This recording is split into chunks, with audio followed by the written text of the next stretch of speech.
प्रिय भक्तों, आज मैं आप सभी के सामने जगत के पालनहार भगवान विष्णु जी का एक बहुत ही महत्वपूर्ण संदेश लेकर आई हूँ। यह संसार कर्म और संघर्षों से भरा हुआ है। हर कोई अपने जीवन में सुख, शांति और समृद्धि की कामना करता है, लेकिन अक्सर बाधाएं हमारे मार्ग को रोक देती हैं। इन सभी बाधाओं से मुक्ति पाने जीवन में हर प्रकार की सफलता और धन पाने का एक दिव्य मार्ग है। यह मार्ग है भगवान श्री विष्णु का पवित्र मंत्र। यह मंत्र अत्यंत शक्तिशाली है। जो भी भक्त इस मंत्र का 108 बार श्रद्धा और विश्वास के साथ जाप करता है, उसे श्री हरि के आशीर्वाद से हर तरह की बाधाओं से मुक्ति मिलती है और वह अपनी सभी इच्छाओं को प्राप्त करता है। यह मंत्र न केवल आपको बाहरी सुख देता है, बल्कि आपके मन को भी शुद्ध करता है। प्रिय भक्तों, मैं आपको विष्णु पुराण की एक कथा सुनाती हूँ। यह उस समय की बात है जब धरती पर राक्षसों का अत्याचार बहुत बढ़ गया था। मनुष्य और देवता सभी परेशान थे। तब देवताओं ने श्री विष्णु की शरण ली। उन्होंने श्री विष्णु का आवाहन किया और उनकी प्रार्थना सुनी गई। श्री विष्णु ने नारायण रूप में प्रकट होकर देवताओं के साथ मिलकर मंत्रों का जाप किया और अपनी दिव्य शक्तियों से राक्षसों का नाश किया।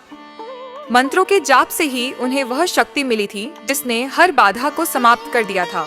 यह मंत्र कोई साधारण मंत्र नहीं है। यह ब्रह्मांड की दिव्य शक्तियों से जुड़ा हुआ है।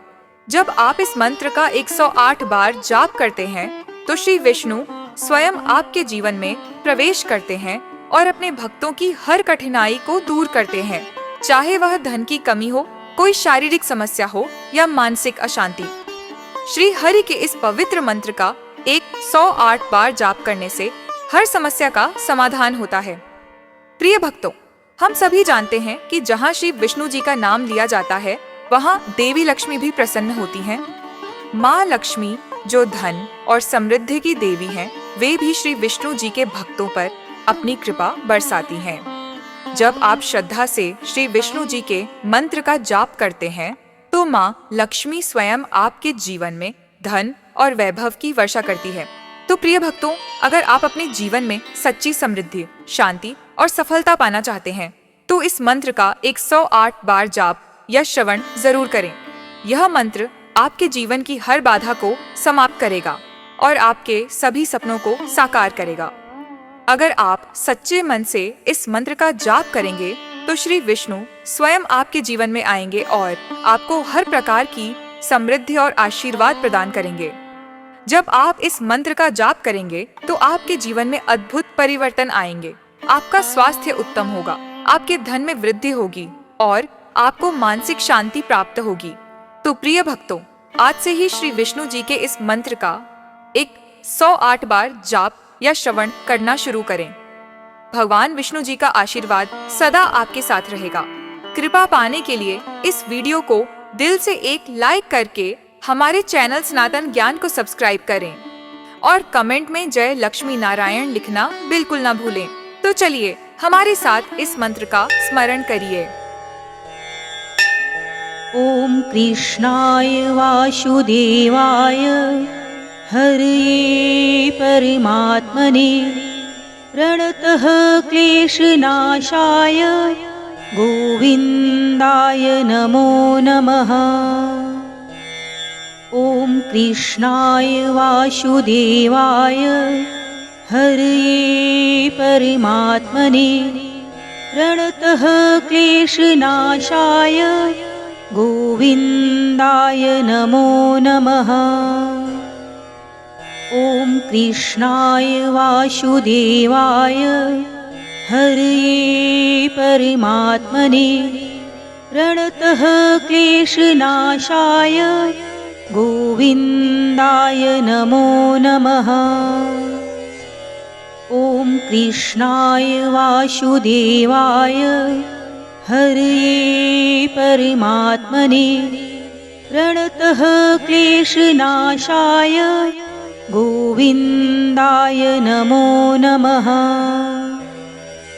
ओम कृष्णाय वासुदेवाय हरये परमात्मने प्रणतः क्लेशनाशाय गोविन्दाय नमो नमः।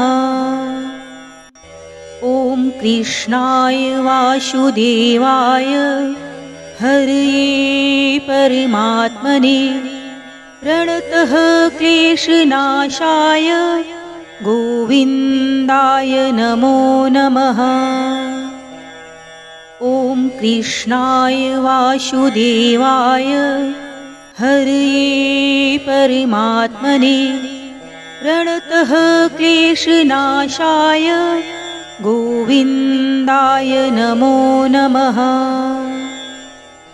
ॐ कृष्णाय वासुदेवाय हरये परमात्मने प्रणतः क्लेशनाशाय गोविन्दाय नमो नमः। ॐ कृष्णाय वासुदेवाय हरये परमात्मने प्रणतः क्लेशनाशाय गोविन्दाय नमो नमः। ॐ कृष्णाय वासुदेवाय हरये परमात्मने प्रणतः क्लेशनाशाय गोविन्दाय नमो नमः। ॐ कृष्णाय वासुदेवाय हरये परमात्मने प्रणतः क्लेशनाशाय गोविन्दाय नमो नमः। ॐ कृष्णाय वासुदेवाय हरये परमात्मने प्रणतः क्लेशनाशाय गोविन्दाय नमो नमः। ॐ कृष्णाय वासुदेवाय हरये परमात्मने प्रणतः क्लेशनाशाय गोविन्दाय नमो नमः। ॐ कृष्णाय वासुदेवाय हरये परमात्मने प्रणतः क्लेशनाशाय गोविन्दाय नमो नमः। ॐ कृष्णाय वासुदेवाय हरये परमात्मने प्रणतः क्लेशनाशाय गोविन्दाय नमो नमः। ॐ कृष्णाय वासुदेवाय हरये परमात्मने प्रणतः क्लेशनाशाय गोविन्दाय नमो नमः। ॐ कृष्णाय वासुदेवाय हरये परमात्मने प्रणतः क्लेशनाशाय गोविन्दाय नमो नमः। ॐ कृष्णाय वासुदेवाय हरये परमात्मने प्रणतः क्लेशनाशाय गोविन्दाय नमो नमः। ॐ कृष्णाय वासुदेवाय हरये परमात्मने प्रणतः क्लेशनाशाय गोविन्दाय नमो नमः। ॐ कृष्णाय वासुदेवाय हरये परमात्मने प्रणतः क्लेशनाशाय गोविन्दाय नमो नमः। ॐ कृष्णाय वासुदेवाय हरये परमात्मने प्रणतः क्लेशनाशाय गोविन्दाय नमो नमः। ॐ कृष्णाय वासुदेवाय हरये परमात्मने प्रणतः क्लेशनाशाय गोविन्दाय नमो नमः। ॐ कृष्णाय वासुदेवाय हरये परमात्मने प्रणतः क्लेशनाशाय गोविन्दाय नमो नमः। ॐ कृष्णाय वासुदेवाय हरये परमात्मने प्रणतः क्लेशनाशाय गोविन्दाय नमो नमः। ॐ कृष्णाय वासुदेवाय हरये परमात्मने प्रणतः क्लेशनाशाय गोविन्दाय नमो नमः। ॐ कृष्णाय वासुदेवाय हरये परमात्मने प्रणतः क्लेशनाशाय गोविन्दाय नमो नमः। ॐ कृष्णाय वासुदेवाय हरये परमात्मने प्रणतः क्लेशनाशाय गोविन्दाय नमो नमः। ॐ कृष्णाय वासुदेवाय हरये परमात्मने प्रणतः क्लेशनाशाय गोविन्दाय नमो नमः। ॐ कृष्णाय वासुदेवाय हरये परमात्मने प्रणतः क्लेशनाशाय गोविन्दाय नमो नमः। ॐ कृष्णाय वासुदेवाय हरये परमात्मने प्रणतः क्लेशनाशाय गोविन्दाय नमो नमः। ॐ कृष्णाय वासुदेवाय हरये परमात्मने प्रणतः क्लेशनाशाय गोविन्दाय नमो नमः। ॐ कृष्णाय वासुदेवाय हरये परमात्मने प्रणतः क्लेशनाशाय गोविन्दाय नमो नमः। ॐ कृष्णाय वासुदेवाय हरये परमात्मने प्रणतः क्लेशनाशाय गोविन्दाय नमो नमः। ॐ कृष्णाय वासुदेवाय हरये परमात्मने प्रणतः क्लेशनाशाय गोविन्दाय नमो नमः। ॐ कृष्णाय वासुदेवाय हरये परमात्मने प्रणतः क्लेशनाशाय गोविन्दाय नमो नमः। ॐ कृष्णाय वासुदेवाय हरये परमात्मने प्रणतः क्लेशनाशाय गोविन्दाय नमो नमः। ॐ कृष्णाय वासुदेवाय हरये परमात्मने प्रणतः क्लेशनाशाय गोविन्दाय नमो नमः। ॐ कृष्णाय वासुदेवाय हरये परमात्मने प्रणतः क्लेशनाशाय गोविन्दाय नमो नमः।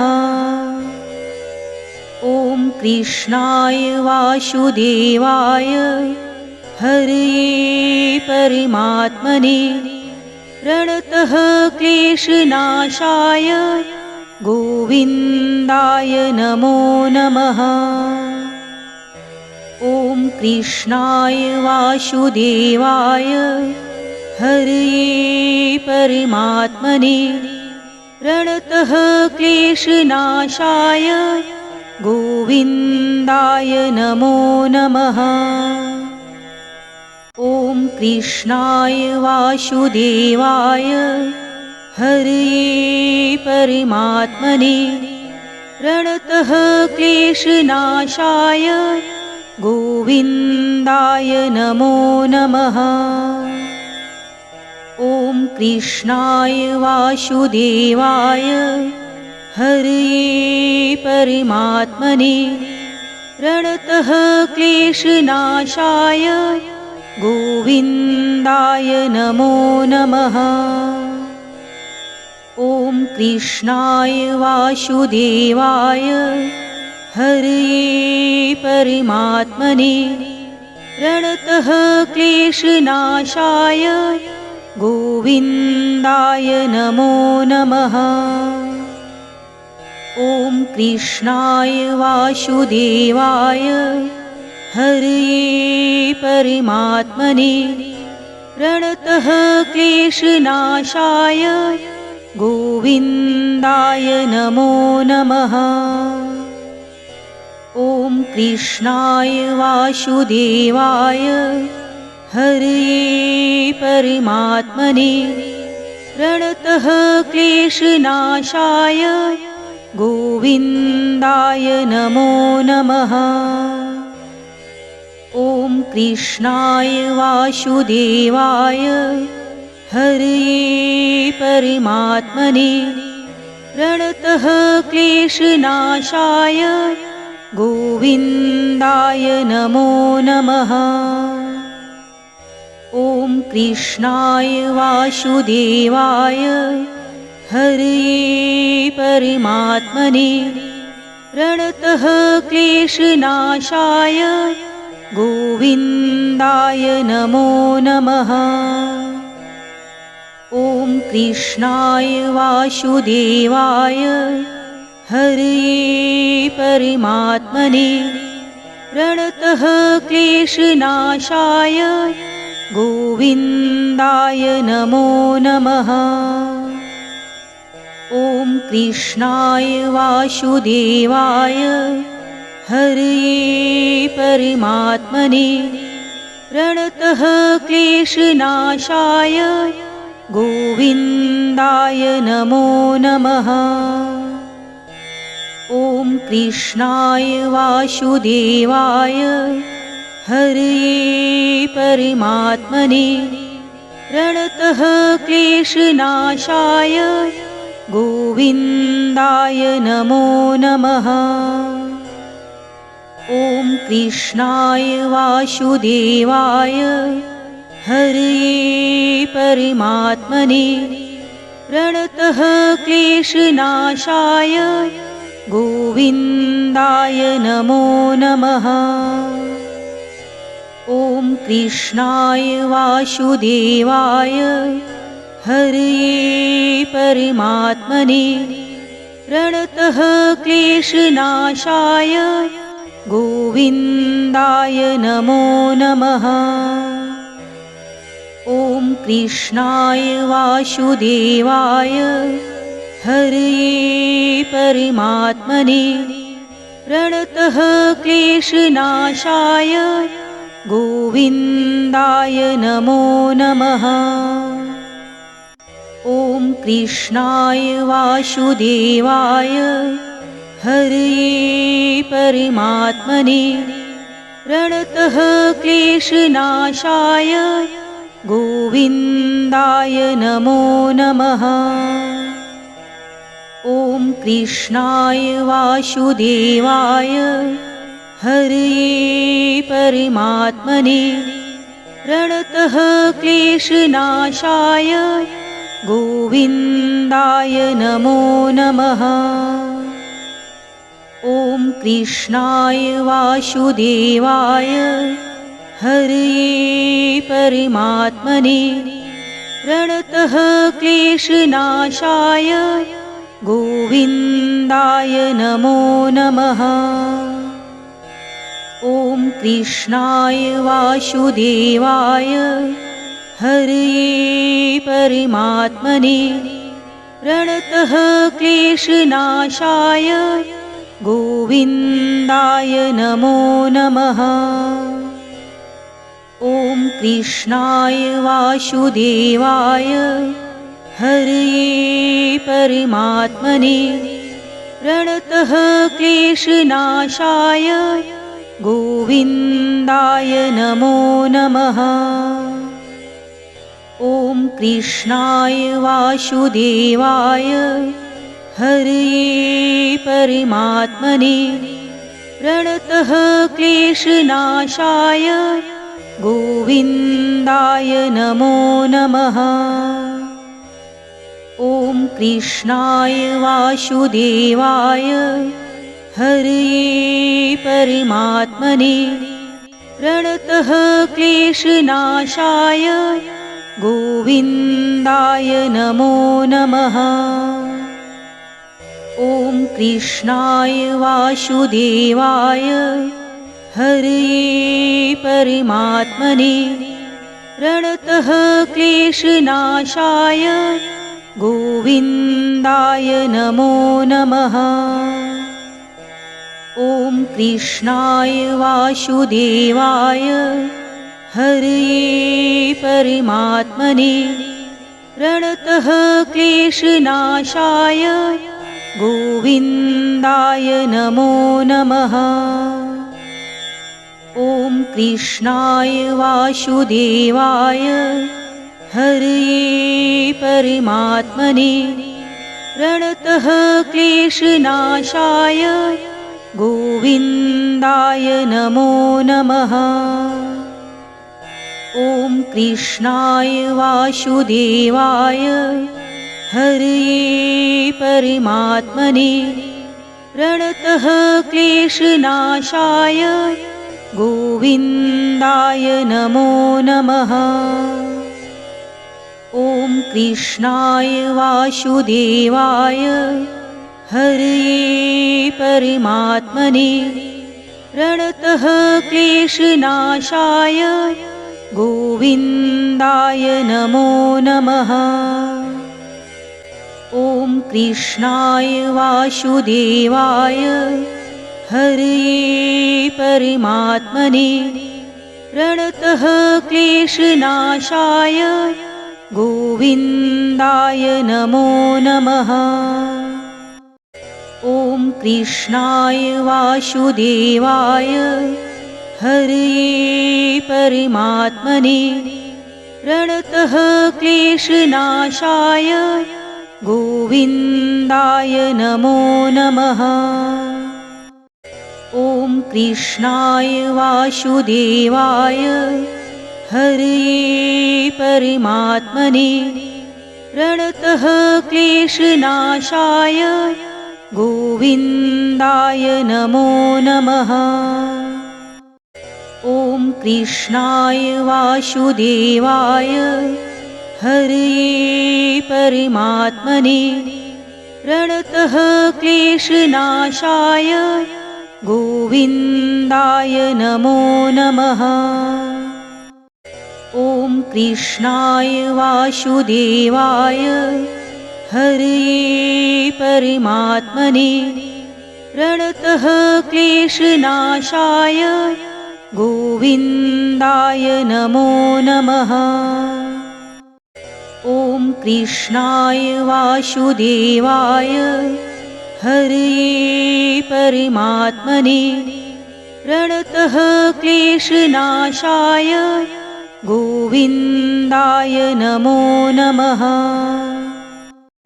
ॐ कृष्णाय वासुदेवाय हरये परमात्मने प्रणतः क्लेशनाशाय गोविन्दाय नमो नमः।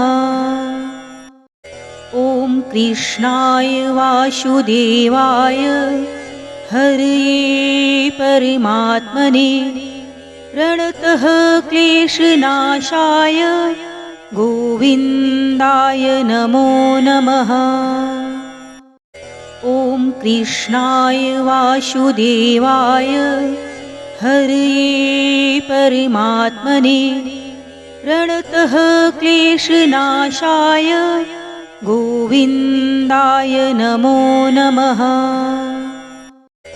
ॐ कृष्णाय वासुदेवाय हरये परमात्मने प्रणतः क्लेशनाशाय गोविन्दाय नमो नमः। ॐ कृष्णाय वासुदेवाय हरये परमात्मने प्रणतः क्लेशनाशाय गोविन्दाय नमो नमः।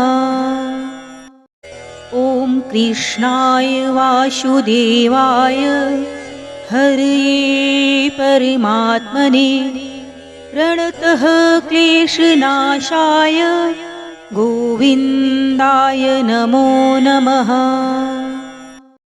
ॐ कृष्णाय वासुदेवाय हरये परमात्मने प्रणतः क्लेशनाशाय गोविन्दाय नमो नमः।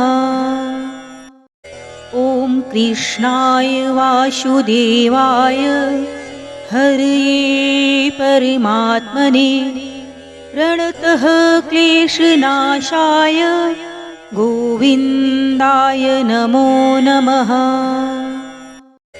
ॐ कृष्णाय वासुदेवाय हरये परमात्मने प्रणतः क्लेशनाशाय गोविन्दाय नमो नमः। ॐ कृष्णाय वासुदेवाय हरये परमात्मने प्रणतः क्लेशनाशाय गोविन्दाय नमो नमः। ॐ कृष्णाय वासुदेवाय हरये परमात्मने प्रणतः क्लेशनाशाय गोविन्दाय नमो नमः। ॐ कृष्णाय वासुदेवाय हरये परमात्मने प्रणतः क्लेशनाशाय गोविन्दाय नमो नमः। ॐ कृष्णाय वासुदेवाय हरये परमात्मने प्रणतः क्लेशनाशाय गोविन्दाय नमो नमः। ॐ कृष्णाय वासुदेवाय हरये परमात्मने प्रणतः क्लेशनाशाय गोविन्दाय नमो नमः। ॐ कृष्णाय वासुदेवाय हरये परमात्मने प्रणतः क्लेशनाशाय गोविन्दाय नमो नमः। ॐ कृष्णाय वासुदेवाय हरये परमात्मने प्रणतः क्लेशनाशाय गोविन्दाय नमो नमः। ॐ कृष्णाय वासुदेवाय हरये परमात्मने प्रणतः क्लेशनाशाय गोविन्दाय नमो नमः। ॐ कृष्णाय वासुदेवाय हरये परमात्मने प्रणतः क्लेशनाशाय गोविन्दाय नमो नमः। ॐ कृष्णाय वासुदेवाय हरये परमात्मने प्रणतः क्लेशनाशाय गोविन्दाय नमो नमः। ॐ कृष्णाय वासुदेवाय हरये परमात्मने प्रणतः क्लेशनाशाय गोविन्दाय नमो नमः।